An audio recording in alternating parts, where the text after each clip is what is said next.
Bonjour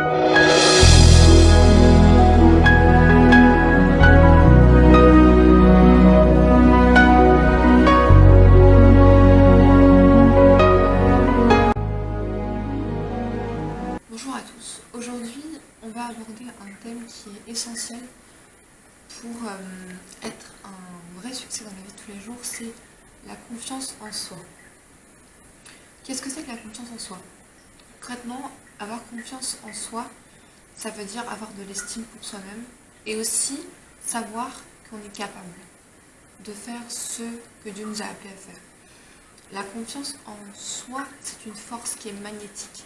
C'est quelque chose qui émane de vous. Ce que vous sentez à propos de vous-même, comment vous vous voyez, cela se ressent. C'est comme s'il y avait des ondes dans l'air autour de vous. Vous envoyez des signaux. Soit vous vous aimez, soit vous ne vous aimez pas, soit vous avez confiance en vous ou non, mais ces choses se ressentent. Une personne qui ne vous connaît pas et qui vous croise dans la rue peut deviner si vous avez confiance en vous. Et maintenant, ce qui m'intéresse aujourd'hui ici, c'est, on va commencer. Aujourd'hui, je vais parler de ça, plusieurs enseignements. C'est apprenez à vous pardonner. On fait tous des erreurs, des grosses erreurs, parfois monumentales, qui nous coûtent beaucoup. Mais Dieu non seulement est toujours là pour nous pardonner, pour nous aider à réparer et pour nous aider à aller de l'avant. Et une des stratégies du diable, c'est justement de vous piéger dans ces erreurs et de vous faire croire que ces erreurs sont impardonnables ou sont irréparables. Donc j'aimerais qu'on prenne pour cela une écriture que j'ai découverte et qui m'a fait beaucoup réfléchir. Pas forcément par rapport à moi seulement, mais par rapport à la vie de certaines personnes qui vivent dans le regret, qui vivent dans la condamnation et qui vivent dans un sentiment de culpabilité permanente, tout simplement. On va prendre donc la Bible dans 1 Jean 3, verset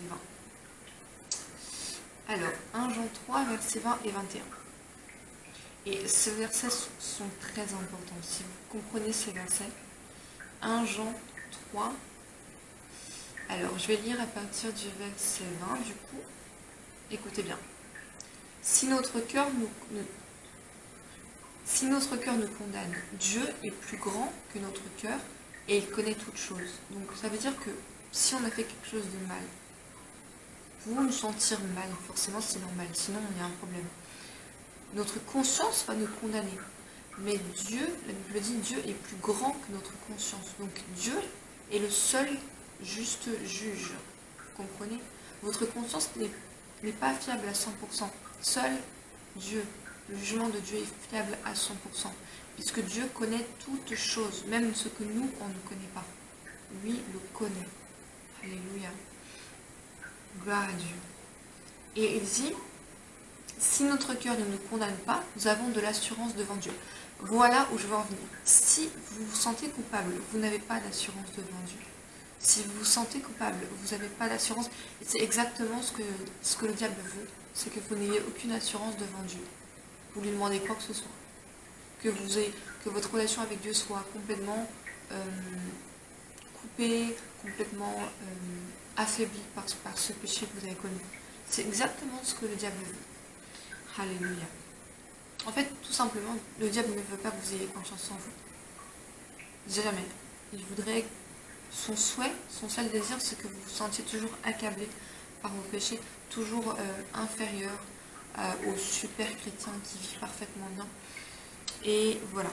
Juste un exemple très concret dans la parole de Dieu. On a un homme qui s'appelle David, que vous connaissez tous, qui est un modèle pour nous, un homme selon le cœur de Dieu. Et pourtant cet homme commet l'adultère, commet un meurtre.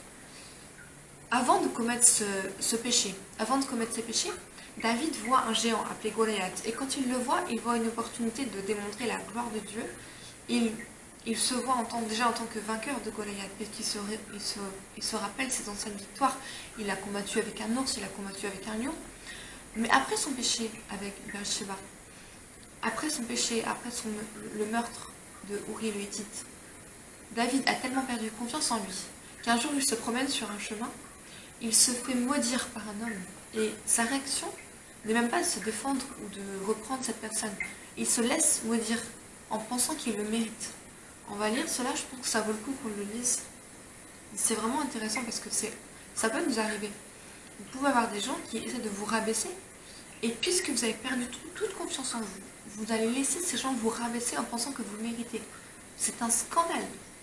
Vous ne devez jamais laisser personne vous rabaisser. Vous connaissez votre valeur. Vous savez qui vous êtes en Christ. Alléluia. On va prendre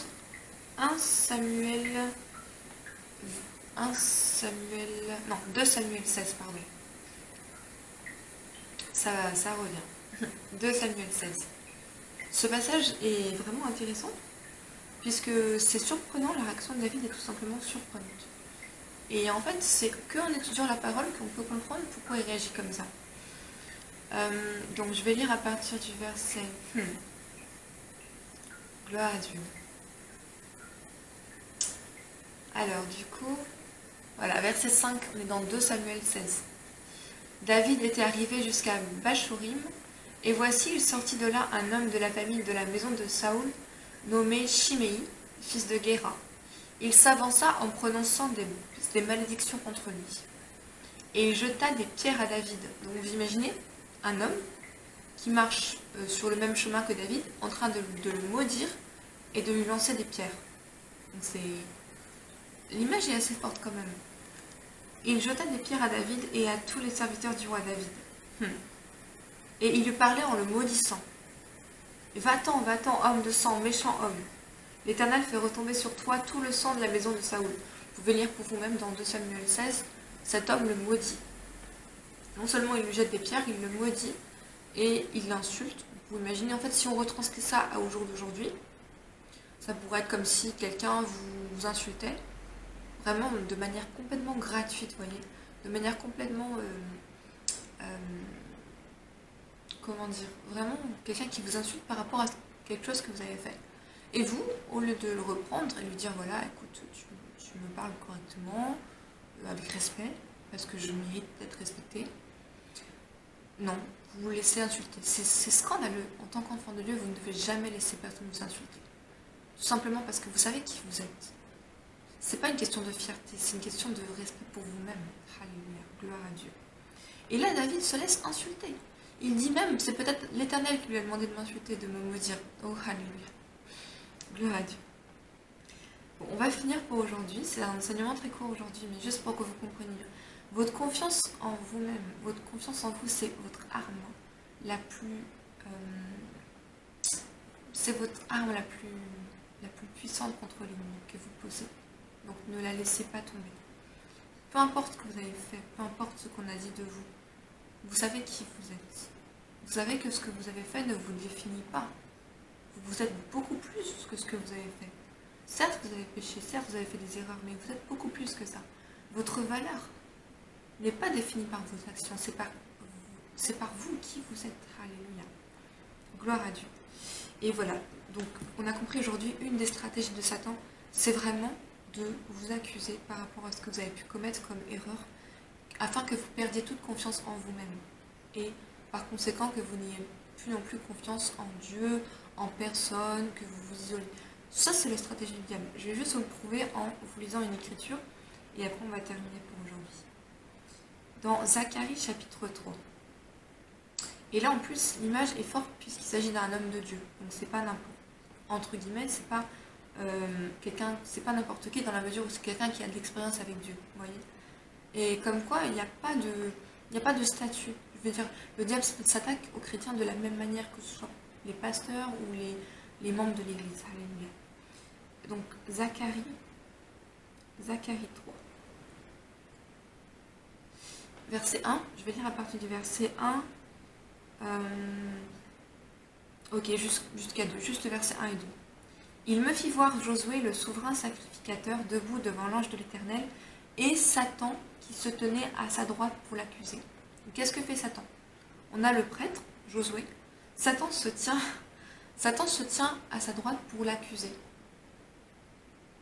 Et c'est vraiment intéressant. D'ailleurs, notez bien, il se tient à sa droite. Donc ça veut dire qu'il essaie de faire croire que c'est Dieu qui lui reproche des choses. Mais c'est vraiment Satan. Satan se tient à sa droite pour l'accuser. Et c'est vraiment ce qui se passe tous les jours dans notre vie. Vous voyez, Satan est la personne qu'on a vue qui marche à côté de David, donc de nous, qui nous jette des pierres, qui nous insulte. Satan est cette personne qui se tient à notre droite pour nous accuser, en nous faisant croire que c'est des reproches qui viennent de Dieu. Alors qu'en réalité, c'est des accusations qui viennent de lui, et de lui seul. Alléluia. Donc ne tombez pas dans le piège de Satan. Ne croyez pas aux accusations. Alléluia. Vivez au-delà. Une chose que vous pouvez répondre, je vais terminer là-dessus aujourd'hui. Une chose qu'il faut répondre à Satan quand il vous accuse comme ça continuellement, quand il essaie de dévorer votre confiance en vous, répondez-lui ça. Oh. J'ai pris ça dans la Rhapsodie des réalités parce que cette phrase est juste magnifique. C'est une phrase de Pasteur Chris Oyakhilome. Il dit, c'est tout simple, mais c'est tellement puissant. Quand Satan vous rappelle vos péchés, rappelez-lui la mort de Jésus à la croix, par laquelle vous avez la rémission. Donc quand Satan vous rappelle vos péchés, rappelez-lui, oui, mais Jésus, sur la croix, c'est précisément pour cela qu'il est mort. Alléluia. Il a pris mon péché. Donc ça, c'est vraiment une excellente chose à répondre à Satan quand il vous accuse. Voilà, on va s'arrêter là pour aujourd'hui, mais on continuera à parler de la confiance en soi, parce que je pense que c'est un sujet qui mérite plus d'approfondissement. Voilà, que Dieu vous bénisse.